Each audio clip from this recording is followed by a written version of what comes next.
episode of BnA Sports Podcast. I haven't done this in almost a half a year. Well, it's been a while, but today we're going to have some fun. We have a Tank for Trevor sweepstakes today. We also have a part of the series where I'll be ranking all the teams before we do my best value bets in a couple of weeks. This is going to be a long-going series. And then I have my power rankings right now as it stands, and a couple other fun segments like where I was right, where I was wrong. And yeah, let's just get right into it. This is going to be a little bit more than an hour long, and yeah, we're going to have a lot of fun today. But without further ado, let's get into it. And before I get into it, make sure to like and review on Apple Podcasts. You can listen to wherever you want on Apple and whatever. It gets distributed everywhere, so if you're on the run, I don't know where you are, but if you like listening in behind the scenes, it's a good way to listen. So yeah, let's begin.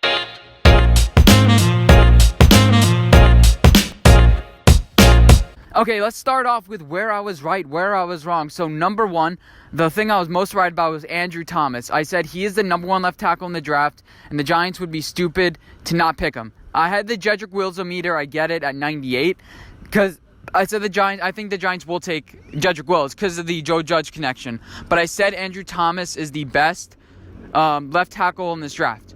And the Giants fans, could be a hot take or whatever, but the Giants fans that are saying, "Oh, Andrew Thomas sucks," you don't know anything about anything. You just wanted Isaiah Simmons, and I don't understand. Andrew Thomas is the best left tackle in this draft, even though I'm not proven correct yet. I'm still doing where I was right. I said the Giants need to get this guy back in November. And I had Andrew Thomas actually mocked to the Miami Dolphins at number 4 before the whole season started. I made an entire mock draft where I had Derek Brown going to the Panthers at number 6. This is before the whole season even started. I had Tua going number 1 to the Bengals, who I had in the right spot. Also had the Arizona Cardinals at the 8th spot. So I was fairly accurate with my picks. I'm not trying to brag or anything. Yeah, this is the brag segment. This is where I was right. That's what this whole segment's about, just to get off to a good start. The next was Clyde Edwards-Helaire. I said he's the best running back in this draft, not because of his straight line speed, but because of the digs and cuts he can make. Like, this dude is smart. He can read defenses really quick. Even though he was behind the best offensive line in the nation, Joe Burrow was constantly under pressure. They were a good run blocking team, but Helaire, whatever he had, he got the most of it. He never was like, oh, we could have made that little cut there. Whatever he had, he made the most of it, and that's what you look for running backs. Some running backs just get a lot of yards because they're running through straight holes. And yeah, but he always got the most of what he could on the run.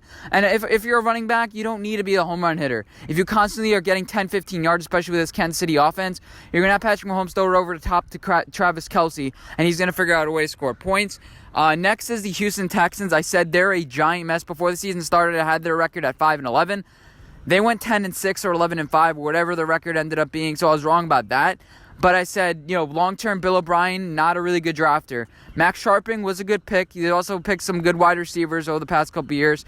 But, you're not replenishing your talent that you're losing.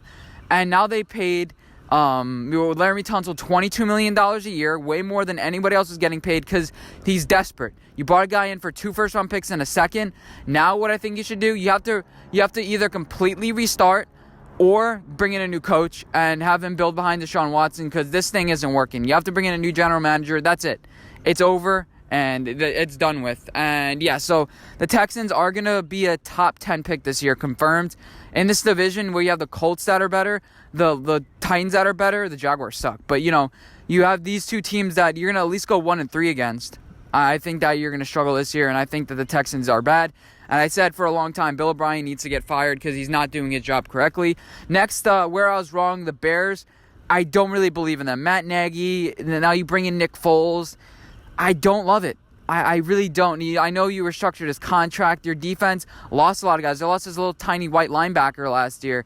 You're losing a lot of talent. They haven't really been drafting that well over the past couple years to replenish their talent. I get it, Jalen Johnson, but he has a little bit of an injury concern. You have like 50 tight ends. You don't have a lot of speed on this team, which is what you want. Your offensive line, I think, is still going to struggle. So I was wrong about the Bears. I said that they'd win the Super Bowl last year, and they didn't even make the playoffs. So, yeah, I was definitely wrong about the Bears. I don't think that they're winning this division. I think it's the Minnesota Vikings division to lose. And, yeah, so the Bears, I was wrong about them. And I was also wrong about the QB movement. I made a lot of videos, speculating, like a lot of people do, Ryan Tannehill Why not the Cowboys? I thought that'd be a great fit. I think, this is my opinion about Ryan Tannehill, I think that he's the long-term not the right thing for the Titans. They signed to a 3-year deal, so I guess you can move, it's not really that long-term. Like, you have a little bit of Kirk Cousins. If he plays well, you extend him. That type of scenario. I don't think he'll work, but I thought, definitely he's going to be on the move. The Tennessee Titans would have committed more towards Derrick Henry because, he's the one that has made them successful. The fear of the unknown. But Ryan Tannehill was the one that took him over the top this year. What else would they have done at quarterback? That was a major question I had in the video that I made. Are you going to bring in Dak Prescott? Yeah, I'm not too sure about that. But they have their guy in Ryan Tannehill. Next, and also said Dak Prescott could be moved. I still think he can to a team like the Raiders. Dak Prescott can do some things with his legs. And I won't be surprised if a team like the Raiders tries to pick him up. But I thought he'd definitely be on the move. The Dallas Cowboys franchise tagged him. But I do think that this relationship is frayed. And he's not going to be a Cowboy in, let's just say, 3 years. And last one, the pass interference rule. It got overturned. It got changed. The pass interference, they didn't implement it right. They did not. A clear and obvious pass interference is what they're supposed to overturn. And they didn't overturn clear and obvious pass interference. I know there's a fine line, but the NFL didn't manage it correctly. I said in the beginning, I'm like, you know what? If it's not managed correctly, just get rid of it. I think that it had a lot of potential. They just didn't use it well. And I thought, you know what? This rule should have been given another chance because it's good for the league, I think, because you get fans. It's another controversy that fans can talk about, should have been overturned. But I think a lot of fans, if it is a penalty that gets overturned, it's just like, oh yeah, that was kind of a foul. And if they see the flagrant foul, I think that they'll be okay with it. But let's move on to my next segment.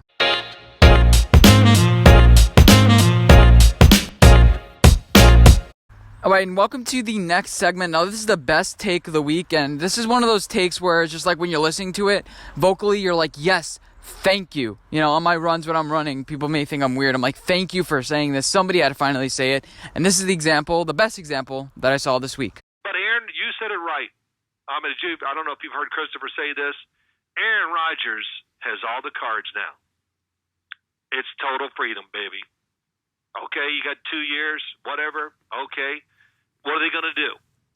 You know what I'm saying? He can just do what he wants. And this is the interesting thing about it. Oh, Matt LaFleur is taking over control of the team. Well, okay. Well, I don't know. I'm not saying Aaron Rodgers is going to go up there and just do what he wants, but I just think it does empower him a little bit for the next couple of years. Definitely. And just to answer the question specifically, too, because I got friends that are like, oh, man, you think they're going to trade Rodgers? They can't trade him for 2 years. They can't. It'll ruin their football team. He's got a $51 million cap charge this year. So if they trade him, that's $51 million for a guy that's not even on their team. Next year, it's north of $30 million cap charge. So it's 2 years of Aaron Rodgers, like Dad said, has got the power now to go, hey, I'm going to play. I just really think in my heart of hearts, this is what I think Aaron Rodgers is going to do. I think he's going to be very motivated. He's going to be chippy. He's going to have 2 really awesome years there and go, all right, I'm ready to move on. Is Jordan Love ready for you guys? Oh, that's right. I don't really care. I want to be traded. Get me out of here. And I think he's going to force his way out. I don't think he's going to play nice guy with Green Bay. I mean, if I'm him, I'm just pissed off beyond belief right now.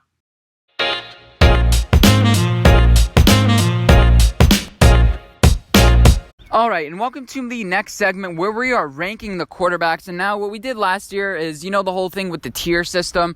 I think it was pretty effective last year. It got me to the good and bad teams. I made some mistakes here and there, but overall I was correct about it. So all the projected starting quarterbacks this year, plus their backup, a little bit of a blend if I'm not sure who's going to start. I'm going to rank every single quarterback in this league, 1 to 32. And so we're going to start off with the S tier. The S tier quarterbacks are worth 7 points, and we're going to add up all the points. We're going to do defense, we're going to do coaches, and we're going to do quarterbacks, and then we're going to do like a plus-minus-1 based on, corona, based on teamwork, and just to adjust it a little bit, just a 1-2 point adjustment. It's nothing crazy based on these like 7-point additions. So the 3 elite quarterbacks in this league are Wilson, Mahomes, and Watson. That's it. It's not Brady. It's not Breeze. These guys have limitations to their game. Patrick Mahomes, he's injury prone a little bit. You see he's not the fastest guy. But, he's a playmaker, and now he's proven that he can win some big games. Deshaun Watson, he sometimes overextends plays and tries to do too much. But he's a smart guy. Bill O'Brien saw it in his second year. It's just oh God, this guy can be special. He's not Michael Jordan, but he's a really good guy. He's a really good quarterback, a lot of skills. And then Russell Wilson, he just wins games. Every single year, it's just over under. People are oh yeah, they're gonna suck this year. Even me, I had them at 6 wins 2 years ago, and then they ended up winning 10 games. So Russell Wilson is an elite quarterback. This is reserved for the elite players. There's only 3 in my mind right now in the NFL. And argue with me, but this is it. There's only so many elite players you can have in this league, and that's what I have now. So my next tier, the A tier, these are decent quarterbacks that aren't quite in that S tier yet, but they have big flaws in their game that they can overcome. They have a limitation, but some of them can get to S tier. So I have Jackson here. It was 1 year. We can't base it off on 1 year that he's at. I can't put him on S tier. I'm sorry. He's probably a top 7 quarterback, but am I sure that he's going to be accurate in the long term to be successful in this league? No. We've seen some quarterbacks be really accurate 1 year, but I like his work ethic. I like the situation that he's being put in. So I think Lamar Jackson is going to be decent. He's going to be a little bit better than a Michael Vick. So next is Brady and Breeze in this tier. Brady is going to have an offensive system tailored towards him. He can't really throw the deep ball that well, for long term. I don't think the offense with the Patriots was built for that. But I don't think that he could just gun it. I don't think he's a 40 pass a game guy. Same thing with Breeze. They can have volume throws. You're going to need a steady run game, which is what both of them have. They're good enough. They have a leadership. They have the ability to drive down late in games. But we saw Breeze last year struggle. We saw Tom Brady struggle last year. We haven't seen them struggle before, especially in that playoff game with Breeze and with Tom Brady as well. Both of them got eliminated in the first round. Next is Matt Stafford and Carson Wentz. Now I know you're saying, Matt Stafford, what the hell? No, he was a top 5 quarterback before he got injured last year. He was playing really well. The only thing I worry about him is fragility, fragile ability. But yeah, so I think that Matt Stafford is a decent quarterback. He had a 5,000-yard season. Now you have an offense with pieces made to surround you like I forgot everything. No, like a Marvin Jones. Danny Amendola is decent, but you have decent weapons now. T.J. Hawkinson's going to his second year. I think he's going to perform a little bit better than what he did last year. And then you have a steady run game. You brought in DeAndre Swift. I think that's good, and I think he's going to be successful this year. And then Carson Wentz, as much as I want to say he's injury prone as well, he still has all the talent. He just needs the one little flaw in his game is those dump routes. He can't hit them consistently. I can teach you that in 10 minutes. Just keep on doing reps, keep on practicing. But the dude's consistent. He was a top 3 MVP candidate, or 2 MVP candidate a couple years ago, and his team ended up winning the Super Bowl. Next, my tier is Prescott, Cousins, Garoppolo, Rodgers, Big Ben, Ryan, Carr, and Tannehill. Now, I'm not going to deep dive on anybody, but Rodgers I have in B tier because he hasn't put up a good QBR. His QBR is like 16-20 over the past couple years. His yards per attempt is down. So he's no longer an elite guy. No, he's going to show flashes, and then you're going to be like, oh, Anthony, did you see what he did there? But long term, I don't think so. Do you think he's much worse? Do you think he's much better than Ryan Tannehill, who posted a 110 passer rating? I think he regresses. I don't think he's an A-tier quarterback because he still gets fooled by the double high safeties, couple of flaws to his game, kind of short passes, quick passes, and I think he's going to be exposed a little bit this year with not as a good offensive line. Cousins is a good quarterback. Puts up a lot of stats. Same thing with Dak Prescott. Now, I'm not saying all these guys are equal. I'm just saying they're on the same tier. One guy could be upper tier, one guy could be bottom tier. I think Aaron Rodgers is a little bit more upper tier on this one. And Garoppolo, he doesn't have the accuracy to be a good quarterback. He's good. He's good. But he doesn't have the accuracy to win multiple championships and be sustained. But he can win. He can win one, like we saw last year. And he can execute the game plan. He's a winner. He executes what the coach wants, and there's something to be said about that. With Aaron Rodgers, he constantly checks out of plays. Then the next, this is where a lot of quarterbacks are. It's where a lot of rookies are, your Tuas, your Burrows. You're a lot of rookies from last year, and these guys have a lot of potential. Like your Minshew, Foles, Jones, Murray, Locke, Goff, Tua, Baker, Rivers, Bridgewater, Burrow, Allen, and Darnold. I think Allen is closer to a B tier, but I couldn't put him there because of his accuracy issues still. But last year on third down, he executed so many plays, got plagued by some drops, but Josh Allen has shown that his football IQ is improving, and that's all you ask for in a quarterback in your third year. It was his second year, but that's all you ask, to be constantly improving. Darnold seems like he's flatlining a little bit. He had the conversation with Adam Gase, I want to get into that next level, but did Adam Gase not trust him? I mean, I'm not too sure how good of an Adam Gase is as a coach. I have him on a later list, pretty low. Burrow, he's not a B tier. He hasn't done it in the NFL.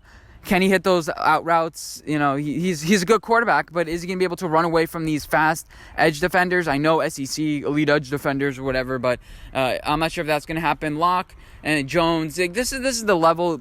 Rivers, I don't think is a good quarterback.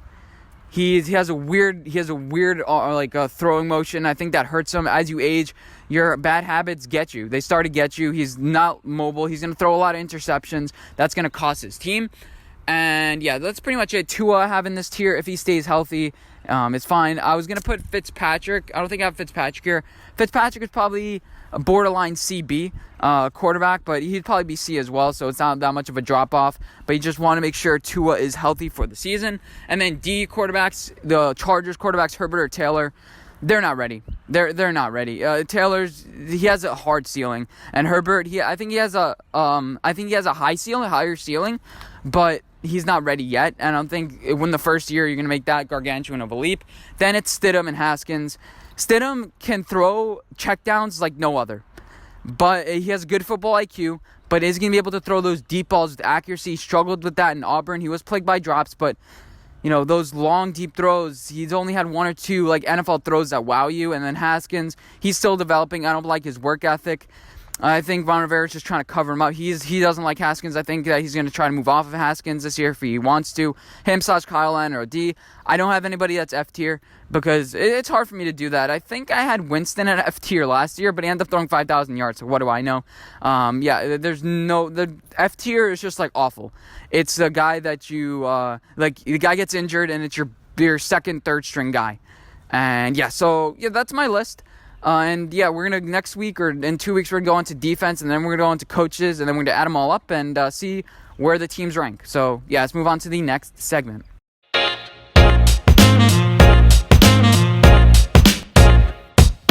Okay, and welcome to my NFL Power Rankings. Now, if you didn't see, I made my Way Too Early Mock Draft 2021, and I reviewed my Way Too Early Mock Draft from 2020, and that was pretty accurate. I had the Panthers selecting Derek Brown at the number 6 overall position. Now, that's pretty good. That's pretty good. But today we're going to do my official power rankings for 2021. Post-draft power rankings. So, number 32, Jacksonville Jaguars. They added a lot of new pieces. I get it. Defensive players. You have you brought Clavon Chase on, C.J. Henderson. Not too high C.J. Henderson as a lot of people are. I think that sometimes you're a little bit too fast for your position, but he has good recoverability. I think he's gonna get busted from a couple of penalties early in the season because of his aggressiveness. And so I think that the Jaguars, they have Gardner Minshew. They're a solid team, but they're not good. You take a look at the roster; they're depleted of talent. They brought in Joe Schobert, but Yannick Ngakoue, that whole thing. I think it's a little bit of a mess. Jacksonville Jaguars at number 32. At number 31. It's the Washington Redskins. Your quarterback play isn't going to be great. You lost your left tackle. Who's going to play there? Who's going to play there? I think Donald Penn or I don't know. I really don't know. You got rid of Eric Flowers. Brandon Sheriff is your guard. They didn't do a lot to address it in free agency. I like Ron Rivera, but he had some 6-10 seasons. I don't really believe in them. So the Redskins are at number 31. Number 30 is the Carolina Panthers. Now, I had them selecting at number 1 overall. I think Ted Bridgewater is a serviceable quarterback, but that was with a team, the Saints, that had a great offensive line, great weapons, great defense. And the Panthers don't have any of those. They have addressed their defense a little bit, but they just replaced everybody who they lost, and they're all rookies. They replaced Poe with Brown. They replaced Bradbury with... Did they replace Bradbury? I think they drafted a corner, but they didn't really do enough to make me think that they're going to be not a bottom 5 team. I can tell you that much. So the Panthers are number 30. We'll see what Matt Rule does. He does struggle in his first year, but when he implements his system, seems like it works. They obviously have Christian McCaffrey, but how good was Christian McCaffrey running down the stretch when they went 0-8 or 1-0-7 or whatever? Yeah, he wasn't that good then. And we'll see. We'll definitely see. Teddy Bridgewater has his own team now, but I think they'll be picking in the top 5 picks next year. At number 29, it's the Cincinnati Bengals. Now, they had an amazing draft, but they haven't put anything on film that makes me think, oh, they're going to be a good team. So I have Geno Atkins. They brought in Trey Waynes, who was a questionable pick, but they had a solid draft this year. They had a pretty solid draft last year. Didn't really like that Drew Sample pick, but, you got Jonah Williams last year. And, yeah, this team, you're rebuilding your offensive line. I think that their right tackle, I forgot his name. He used to play for the Giants, but he's solid. He's a pretty underrated right tackle. You build that base for Joe Burrow. He's going to make some plays this year. But they're still a bottom half organization. And, I think that the Bengals in this division with the Ravens, Browns, and Steelers, they're just another tier back organization. And I don't believe in them that much. So the next team on my list is the Los Angeles Rams. Now, I know what you're thinking, like, Anthony, why do you have them so low? Okay. They decided to get rid of Brandon Cooks. They replaced him with Van Jefferson. Their cap space is going to hell. They no longer have a decent running back. Cam Akers, okay, I guess rookie running back, but your running back is only as good as your offensive line. Andrew Whitworth is coming back for his pretty much last season. He's out of LSU, and he's been playing for a while now. And I don't trust that he's going to be like an amazing... I think they're going to be a bottom 5 offensive line, and Jared Goff and whoever they have is going to really struggle. And, yeah, they're going to struggle to get up on a foot, and especially in this division where it feels like everyone has improved. The next on my list is the Detroit Lions, and now they brought in a bunch of good players, but I don't really trust their coaches. I don't trust Matt Patricia. He's trying to implement his system. Jeff Okudah, you got in that defensive tackle from Auburn, I believe. You also brought in a running back. They played well last year. I wouldn't be surprised. They can be a playoff team next year, especially with this team format. But when shit hits the fan, I'm like, is Matthew Stafford going to stay healthy? Did they do enough to address their offensive line? They did draft a late offensive tackle, but I'm not sure if that's enough. But their offensive line looked like it was improving over the past couple of years, especially with picks like Graham Glasgow, but he left. You brought in that guy, the Big V or whatever it is from the Eagles, but who's going to play tackle for you? I don't really trust their offensive line. I think Matt Stafford has a chance to get injured again. But overall, they have a lot of talent on this team. They really do. They're pretty deep at the linebacker position right now. And, yeah, we'll see what they do, but I don't really believe in that much. Next is the New York Giants. Now, I liked what the New York Giants did. A lot of unproven, a lot of young talent. Joe Judge said, we're not going to bring in veterans for the sake of veterans, and he was right. We didn't bring in a lot of free agents. Like, maybe we could have traded for Harrison Smith or traded for Jadeveon Clowney or traded for one of these splash stars. We didn't do that. We wanted to build a culture, and that's going to suck this year, and especially with our schedule. I believe in the long-term plan for this team, but we didn't do it for the immediate future, and hopefully Dave Gettleman doesn't get fired, because I think that would be a mistake. I don't think the Giants should trade him or should get rid of him. I think that you got to trust the future of this team. You got to give him an extension. You got to create continuity with this team. Who are you going to bring in? Nick Caserio? That could be a little bit interesting, but I think that you gotta create this tandem and a little bit of trust and a little bit of continuity for this team. The next is the Texans. Now, I have them ahead of the Giants because Deshaun Watson. That's the only reason why. Bill O'Brien's a decent coach, but he's a horrible GM. And if you're taking a look at coaching, how'd you blow a 24-0 lead? How did you get 52 points scored in you on your defense? They didn't do enough to address their defense. You do have some decent talent. You did sign your defensive tackle again, but J.J. Watt, he looks like he's not getting any younger. Your draft, you didn't replace the talent that you lost over the past couple years. You have all the talent in the wide receivers and stuff, but you overpaid Laramie Tunsil. And I don't trust a long-term plan for this team. I said it last year. I was a year early. I said that they go 6-10, and I think that's their memoir this year. Or I don't know what the right word is, but yeah, I think that the Houston Texans aren't going to be good this year. Next on my list is the Dolphins. Now, they're going to start Ryan Fitzpatrick most likely. I like the moves that they made this offseason, but a lot of them are improved. A lot of them are just paper good. Can this team play well together? It's the first year all together. They did play well last year running down the stretch with questionable talent. Running back, what are they going to do that? I know you got Jordan Howard, but a lot of question marks with the running back position. Your offensive line, I don't like Austin Jackson, and that's who you brought in as your big splash. You did bring in a guard in the draft as well, a big run-stuffing guard. And I kind of do trust that, but I don't think the offensive line is good enough to propel this team. And yeah, the Fitzmagic eventually runs out, and we all know that happens. And then you're going to bring Tua in, and what is he going to do? So I definitely have the Dolphins at this spot. Next, I have the New York Jets. Now, we have two teams in the AFC East, the Jets. They didn't make any splashes. Who on their team has an amazing talent? Who on their team is amazing? I know we have teams like the Patriots that have won without splash talent guys, but they've had at least some talent on their team. You do have C.J. Mosley, who I don't really trust his health. I don't really trust his commitment. Then Jamal Adams, he may be traded. And then your offensive line, you thought you did address it earlier in the offseason with George Fant.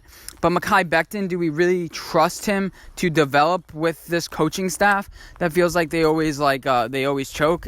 I don't really trust what the Jets are doing right now because they haven't really shown a track record of trust for me. You brought in Denzel Mims. Okay, is that the only wide receiver that Sam Darnold's going to throw to? And they still do have a lot of holes on defense, especially that defensive line. They got rid of Leonard Williams, but you have a lot of rookies. It's a really young team. Cornerbacks are still an issue, but overall, I think it was a solid draft, and I think they're headed in the right direction. Next is the Cardinals. I put the Cardinals here. I know they have DeAndre Hopkins, but in the end, I don't really trust Cliff Kingsbury. I still have a little bit of sneaking suspicion about Cliff Kingsbury. He's gonna have to prove me wrong. I'm gonna keep them in the early 20s, but they definitely can go a little bit higher on this list eventually. I just don't trust him to be a smart head coach. Now, we've seen coaches that haven't worked in the in college work in the NFL and haven't worked in the NFL work in college, a la Nick Saban. But, Kyler Murray, I think, is going to run around for his life. Didn't really do enough to address the offensive line. They were a little bit too healthy last year. That's a joke I continue to make. But we'll see. I think that, J.R. Sweezy, I think his name is, and you have Justin Pugh, and you have, I think that's all the guys. DJ Humphries. We'll see. About the Cardinals. Next, I have the Falcons. Now, they have a lot of talent at, skill position on this offensive line, and I don't trust it. I think they're too old. That's what I'm basically trying to say. I think Matt Ryan takes a step back this year. I think that he's not athletic enough. You did invest a lot on the offensive line over the past couple years. Your defense had a lot of promise, especially late in the season with the 2015 or 2016 run. When they went to the Super Bowl, but a lot of it has gotten injured over the past couple of years. You had to get rid of Vic Beasley because he didn't really have a lot of work ethic. You signed your other defensive end. Now you brought in Dante Fowler Jr. I like those moves; they're solid moves. But something's telling me, I every year I'm like, the Falcons are going to be a good team again. I have to see it to believe it. So they're around number 20. I kind of lost control of this list. Next is the New England Patriots.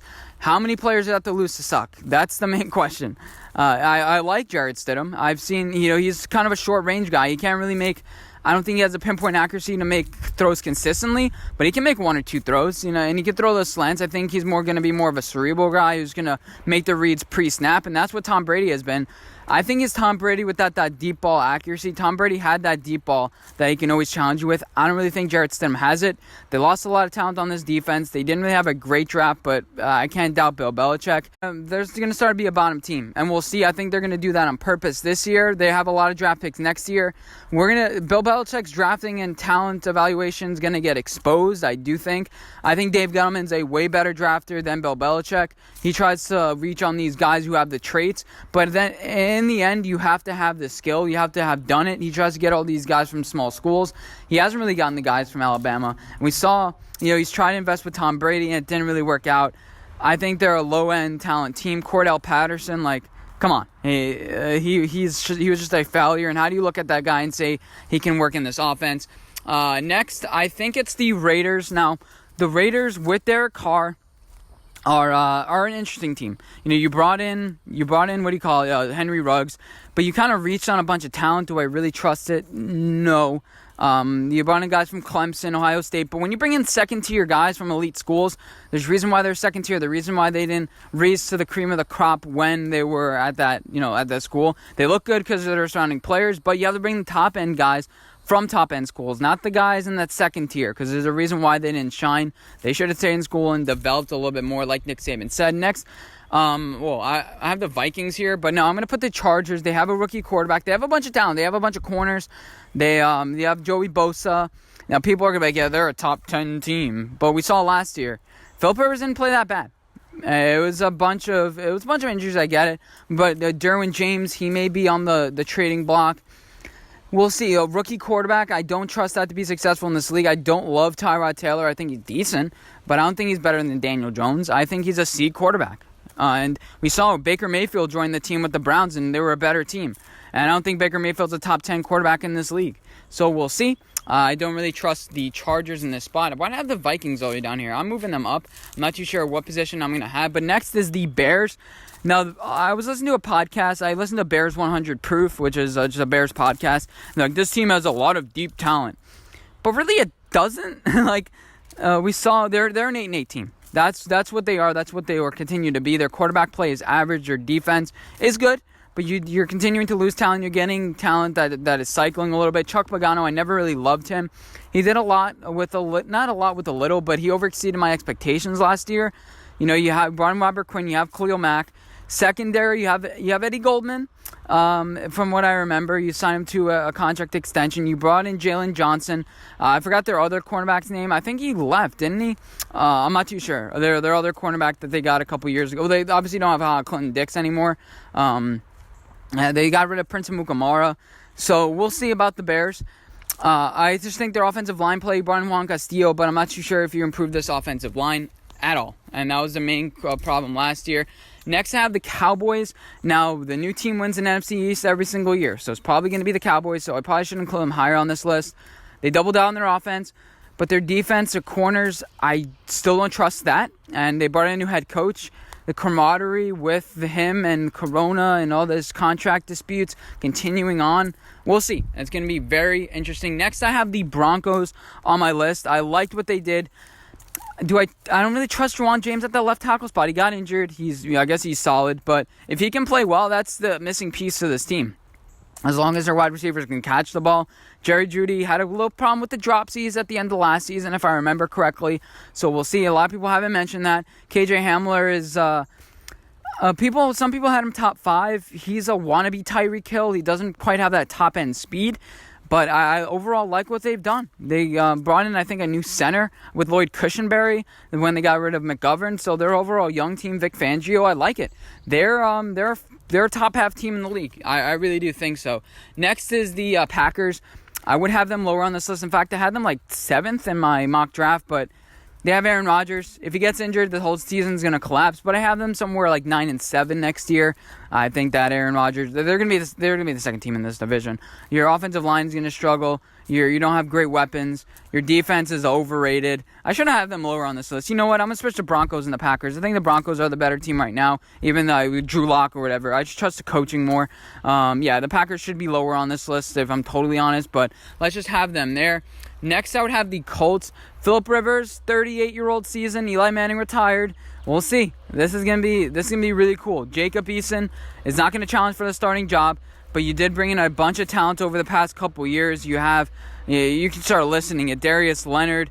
You brought in the guy from Temple last year. You have DeForest Buckner. Like, this defense should be elite. Last year they underperformed. Last year it was just like, they had expectations and they really underperformed with Jacoby Brissett. I know, I get it, the surprise last season, but, this roster didn't really show that grit. It showed like, we're a good team, but can we be great? And that's what I want to see this year. You brought in Paris Campbell last year. I think they got Michael Pittman this year, so we'll see how the Colts do. But they should be, on paper, they're a 12-4 team. But the paper champs aren't always the actual champs. The Buccaneers, now, I would have them higher on this list.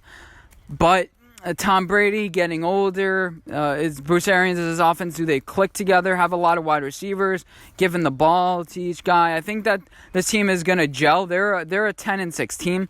Not quite top 10. I don't think so, unless they are top 10. They'll say they're a top 10 team, but they're on that fringe. I believe that they can challenge the Saints for this division, but this defense, they may take a little bit of a step back. Shaquille Barrett, he went on a tear in the beginning of the season, but that defense, it kind of struggled towards the end of last season. They quietly started to struggle. They let up 40 points to the Seahawks, so they were behind in a bunch of games, which is why their running defense looks really good. But they lost in the they brought him back, Ndamukong Suh. Sorry, I recovered from that. But Jason Pierre-Paul getting a little bit older. Do I really trust his pass rush that's getting a little bit older? Not really. Devin White, solid. Antoine Winfield, solid. We'll see how their cornerbacks do in their second year. Sean Bunting, how does he do? But I think this is a very interesting team. They can well be top 5 by the end of the year. But right now I'm going to have them at 11, a little bit conservative. And I'm not even sure if they're number 11 on this list because I kind of lost track. Number 10, I have to include the Vikings top 10. I lost a lot of talent, but brought a lot of talent back in. Trust their coaching.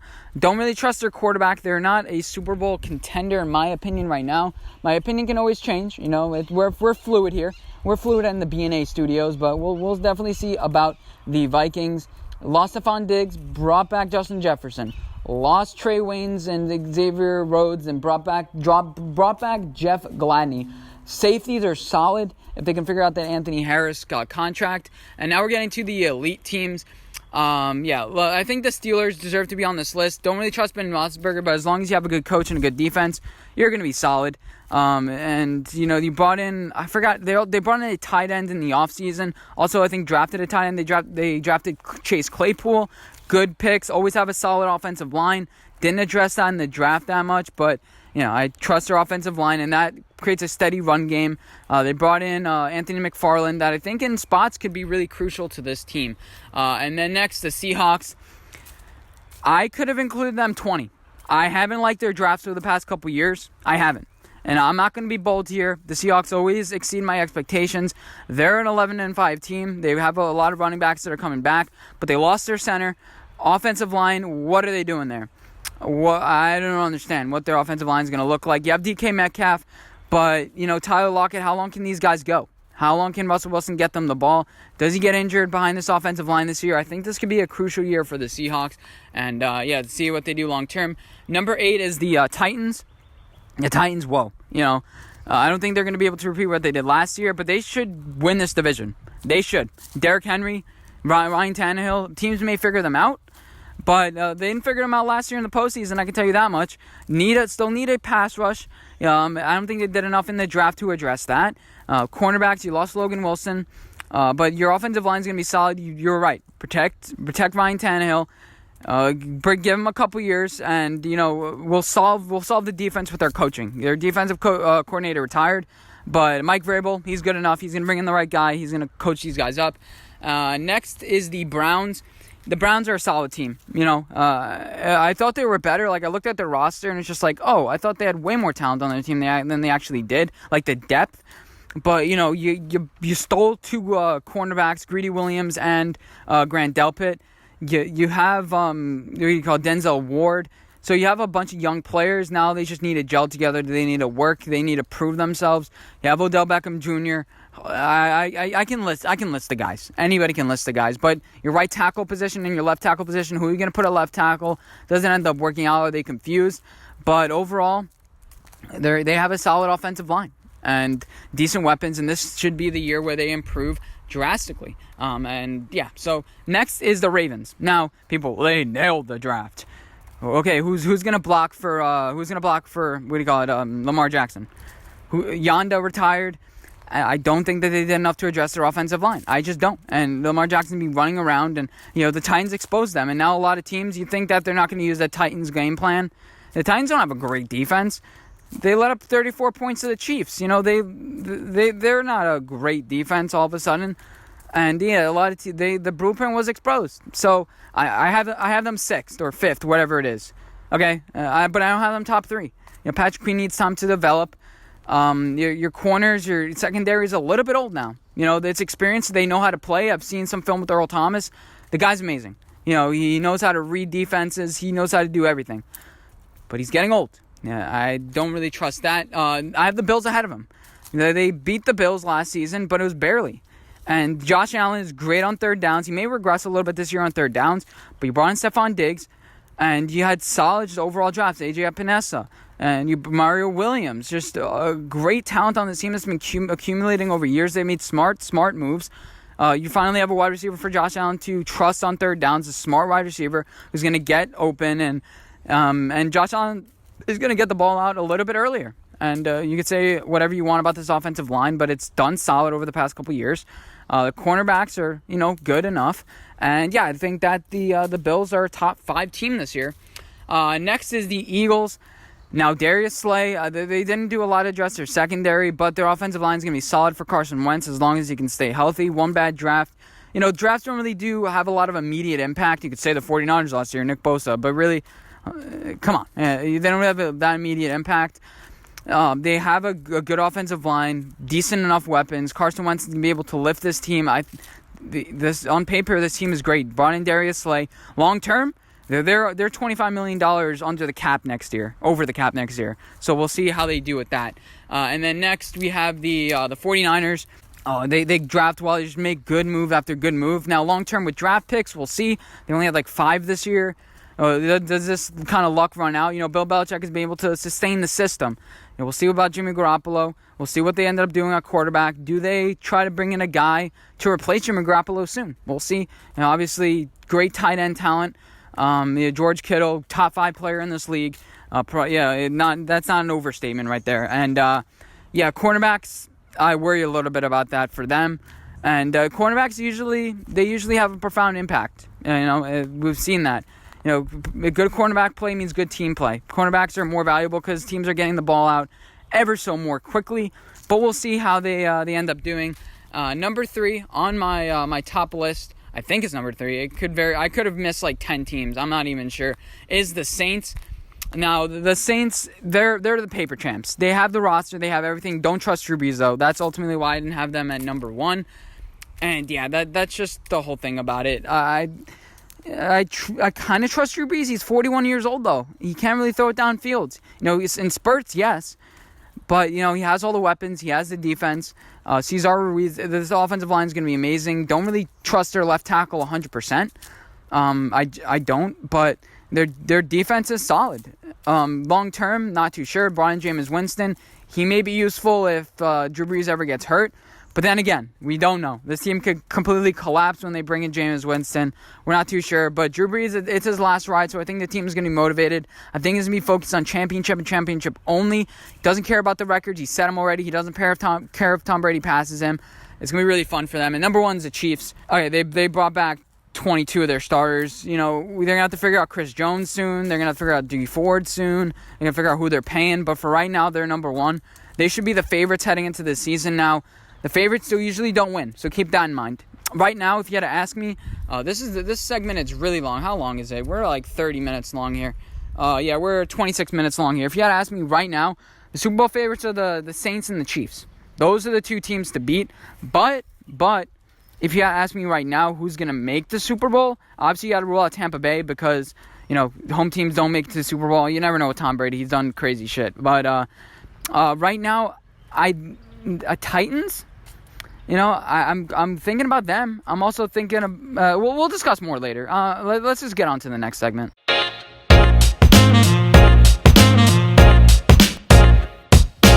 All right, and welcome to my hot take of the week. And first of all, I don't really rant a lot, but I think it's fun. I think it's a really fun thing because sports are about emotion.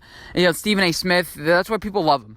But the one thing I really got pissed about is that I believe it was Rappaport. I could be wrong, but it was one of the guys that said the Giants are a dark horse Super Bowl contender, a playoff, contender. Can we just win some games first? Like, that's like saying the Jacksonville Jaguars are dark horse candidates. Can we win some games? I get it. We can go 10-6 this year, but I don't want anybody, even Giants fans, saying, you know what, this year we're a dark horse contender. You know what? We've been saying that for the past 6-7 years, and it hasn't happened. So I am not going to say anything about the Giants until we actually, start winning games.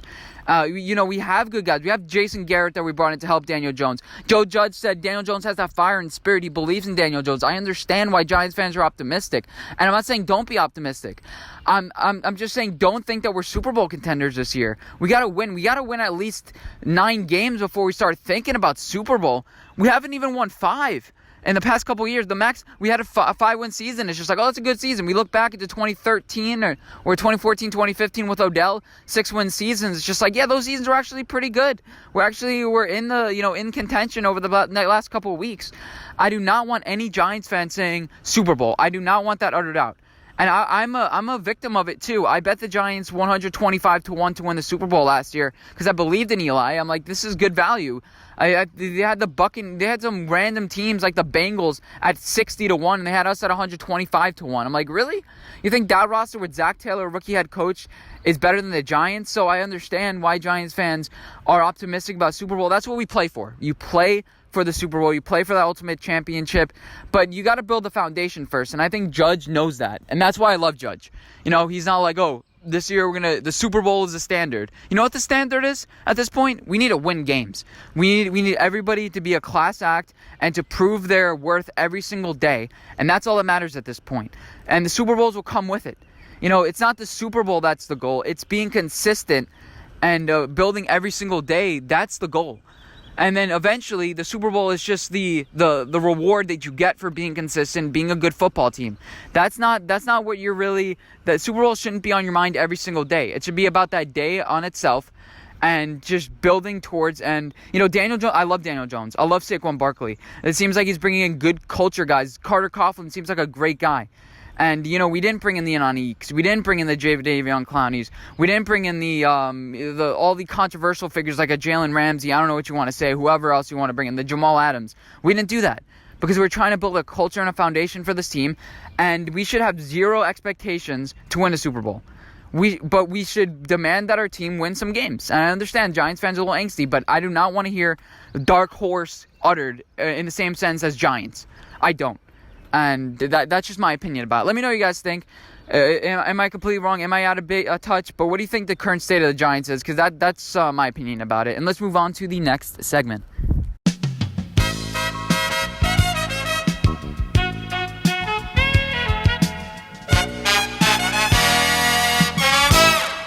Welcome to another episode of the Tank for Trevor sweepstakes. Now, we're not going to do this for a while after this because there's not really that much happening. But this is my Tank for Trevor sweepstakes. This is where we basically rank the teams in line to get Trevor Lawrence. Last year, the Tank for Tua sweepstakes worked out in favor of the Dolphins. And this year, it's the Tank for Trevor Lawrence. Now, there's a guy out of, NDSU, North Dakota, is it? Yeah, whatever it is, the place where Carson Wentz went, that is getting a lot of hype. There's also Justin Fields, but I think Trevor Lawrence is going to be the number 1 quarterback taken in next year's draft. I had a list, I think it was like Patriots 5, but I'm going to make a whole new list now based on what's happened in the draft and everything like that. So number 5 is the Chicago Bears. Now, Mitch Trubisky, I think officially they're not picking up his option, and that was expected. Nick Foles, 3 years, $24 million. If they suck this year, I know they have a good defense, but if they suck this year, they're going to go after a quarterback. They're going to strip down, fire everybody, and Trevor Lawrence could be the guy. Now, the reason why I don't think it's going to happen is because the roster, I think, is too good. But if the team completely gives up on a Mitch Trubisky, he has questionable leadership. I know that he's shutting off all the TVs and stuff so they can stay quiet to the team and focused. That may not play right this year, and it'd be like, okay, Nick Foles again. Are we sure? That whole thing again. They didn't really do a lot to improve their offensive line. They didn't really do a lot to improve their speed. They have 10 tight ends, and I'm not really liking the Bears. I mentioned earlier my right and wrong. I'm like, I don't really love the Bears. I don't. They used to be my favorite team, and yeah, so they replaced the Lions on my list. I had the Lions, and I don't think it's gonna be the Lions. I also last time I included like the Houston Texans and the Bills on my honorable mentions. That was a dumb decision because the Bills are going to win the division. The Houston Texans don't have a first round pick, so I don't know what I was thinking then. Number 4 is the New England Patriots. Now Jarrett Stidham, I mentioned him earlier. There's a little bit of a trend. I mentioned people earlier, but I watched some of his preseason. He makes right decisions. Now, in the long term, that's good. But for this year, they lost a lot of defensive players. They don't really have a lot of talent on this team. Like, they have a good kicker, I guess, a good punter now. Like, they don't really have a lot of good talent. Like, they lost a bunch of their running backs, and a lot of them are getting older. Sony Michel, I understand. They lost their offensive line coach in Dante Scarnecchia. They don't really have a lot of weapons as far as wide receivers. Maybe N'Keal Harry will thrive more under Jarrett Stidham than Tom Brady. Maybe they get healthy, but then again, Josh Gordon is gone. Julian Edelman is dealing with drops, and he's your number 1 wide receiver. I don't really feel comfortable with that. So the New England Patriots have to be on my number 4. Number 3 is the Carolina Panthers. Now, I think they were really up there on my list last time. I do think that they're going to be the number 1 pick right now if you had to ask me. But Teddy Bridgewater may just win a couple of games. He may just get crazy and win a couple of games. They do have a decent amount of offensive talent. I've looked at the roster. I'm a little bit higher on the Panthers than I was before. Just a little bit. Just enough that I think Teddy Bridgewater will win a couple of games because he's consistent. But we've seen boring teams. We've seen teams like the Colts.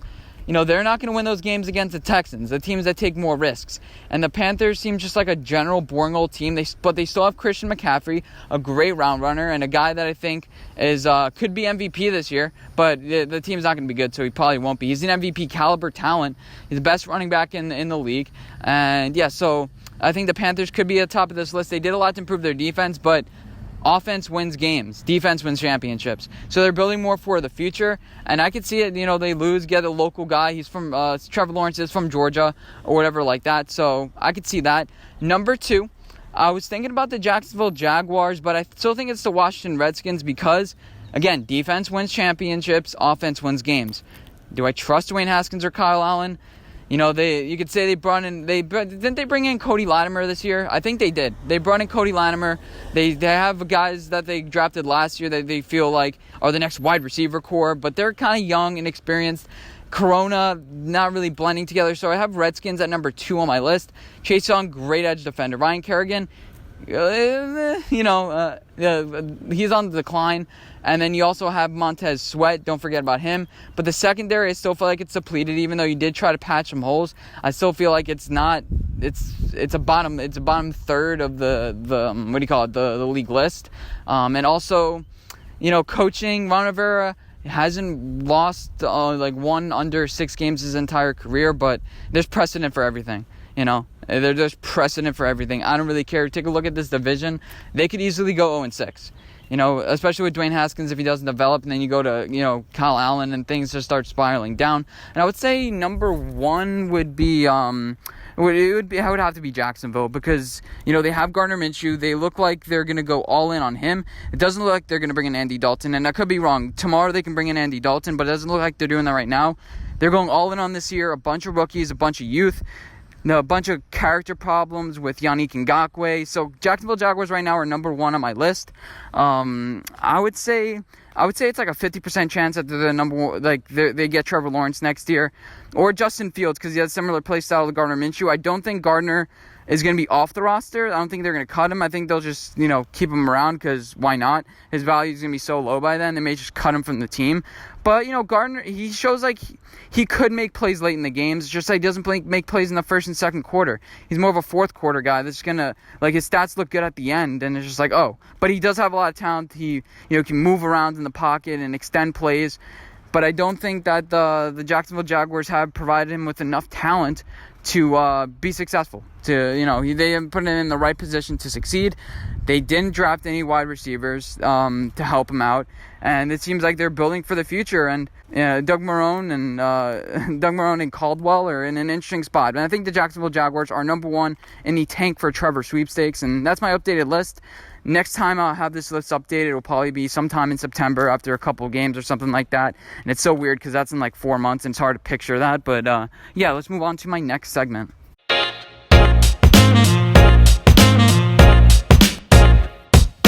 All right, we made it to the end of the podcast. And I recorded this before. I just recorded like a minute of it. Then I realized what we do in this segment is that we guess the length of this podcast. At this point, I'm guessing 102.53.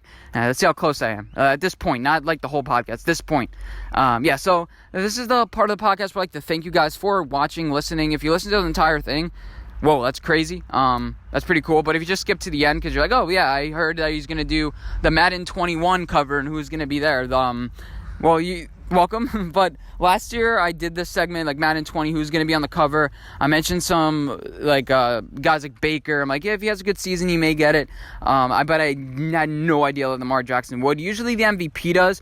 So this is pretty much guessing the MVP of the league. Right now I think Nick Chubb has pretty good odds to win it. I bet on him, I think 66-1 to win MVP.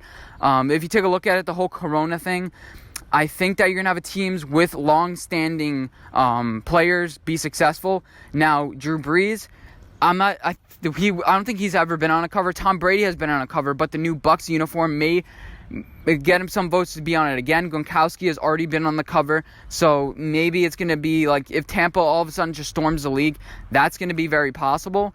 Taking a look at like the teams that I think are going to be on the top of the league next year, they'll most likely have your MVPs. You have Patrick Mahomes. Is he going to be on the cover again? I don't think so. So it's going to maybe be an up-and-surging guy like Kyler Murray. So that's a candidate I was also thinking about. And another, like Big Ben Roethlisberger, is he going to have a resurgence? I don't know. Lamar Jackson, if he wins it twice, could he be on the cover twice? No, I don't think so. So also Sam Darnold, if you have a team like the quarterbacks in their third year, like Sam Darnold, Josh Allen, maybe Josh Allen makes it to the cover, but I don't think he's a huge marketable guy. It's in Buffalo. Are we sure they want to do that? They did include that guy, I forgot his name, but like the Browns, why is his name escaping me? But from like 2008, that made the cover, and then all of a sudden he like disappeared as a rookie. So the NFL knows, or Madden knows, that they have to give a guy that's going to be long-term sustainable in this league, at least possible long-term sustainable. So in the end, if the 49ers have another great year, a defensive player is going to make it. And Nick Bosa, if he has an amazing second year, it's Nick Bosa. So my top three, not belaboring it, I think that teams that are established are going to win more in this league. I don't think the Rams Texans are going to be good, so they can't, I don't think they'll be eligible. So probably number one, I think Nick Bosa, a defensive player, hasn't made it in a while since Richard Sherman, I believe. So there's that. And I think Baker, if he has a good season, he could be on it. So that's my number two. And then my number three on the list, my number three most likely is a Drew Brees, especially if he shines in his last season. It's kind of like a going away thing, kind of like a legacy edition, and it'll cap off an epic Corona season. But let me know what you guys think of my list. Would you include anybody else? Do you think like, oh no, it's going to be JJ Watt, it's going to be this person? But I hope you guys enjoyed this video. Thank you guys for listening. We are at 651 subscribers. Last time I made a podcast, we were like at 520 or something like that. We've been growing pretty slowly, but yeah, I enjoy doing this. It doesn't really matter to me. I just enjoy talking about sports, especially in this whole coronavirus season or whatever. It's going to be fun. We're going to have more fun topics to listen to, so make sure to stay tuned. And hope you guys did enjoy. And this is my favorite song, the outro music. It took me forever to find. It's always hard to find outro music, but let's just play it and enjoy the rest of your day. Enjoy the rest of your weekend, night, whatever. And I'll see you guys in my next piece of content out there. Bye, guys.